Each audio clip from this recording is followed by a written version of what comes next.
time, fueling systems went into meltdown and planes were stranded. Shortages of staff to handle baggage and carry out these security checks were causing long queues and delays at many airports across the country. Now, to solve this issue, the government has ordered vetting centres to fast-track checks for new recruits to try and help plug those gaps. But will this help, and how at risk are your summer plans? Well, joining me now for the latest update is travel editor at The Sun, Lisa Minot. Lisa, hello. So are airlines expected to cancel flights to minimise these disruptions? What would you actually say to viewers who are, they might well be packing their bags imminently, who are saying, oh my God, is my flight about to be cancelled?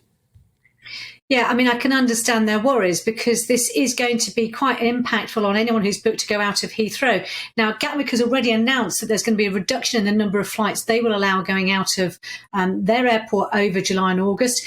EasyJet is the largest airline at that airport, so that's going to impact EasyJet the most. They announced that a couple of weeks ago, and hopefully those flights have already been cancelled. Now, this week, we've had Heathrow saying the same thing. They want airlines to cancel flights so that they can ensure that the actual airport experience doesn't collapse and fall into chaos like we've seen in recent weeks. Now, they've told airlines they have until Friday to inform customers exactly which flights are going to be cancelled. There's also a slot amnesty, which I think will help airlines. At the moment, if an airline wants to keep their very, very valuable slots at Heathrow, they have to run a minimum number of planes, and that's about 70% at the moment. Now, right now, we don't have the staff in the airports or at the airlines for some airlines to actually run those 70% of their planes. So they're actually forced to run services when they know that they actually don't have the crews for them. So this is a good move. So the slot amnesty means that they no longer have to take 70% of their slots all the time. Other airlines can perhaps jump in, other airlines who are perhaps better suited, better staffed up. So that should be a good move. It's whether or not, though, all of these various different moves will have the impact that's desired to save us from another summer like we saw, the disaster we saw in half term. Yeah, I mean, Lisa, a lot of people are saying, and I've been reading reports from America, which last time I checked wasn't a member of the European Union, past or present, but a lot of people have been saying, oh, well, this is Brexit, right? It's Brexit Britain that's having these issues exclusively. But that's just not true, is it? No, I mean, I think you find that there has been staffing shortages across Europe and beyond. Of course, as you say, lots of flights cancelled in America today. And they've got real issues with staffing at Amsterdam Schiphol Airport.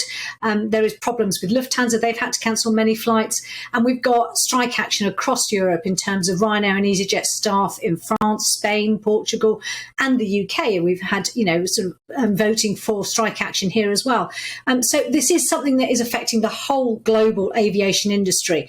But you can understand why. This was the main industry that was completely devastated by the pandemic.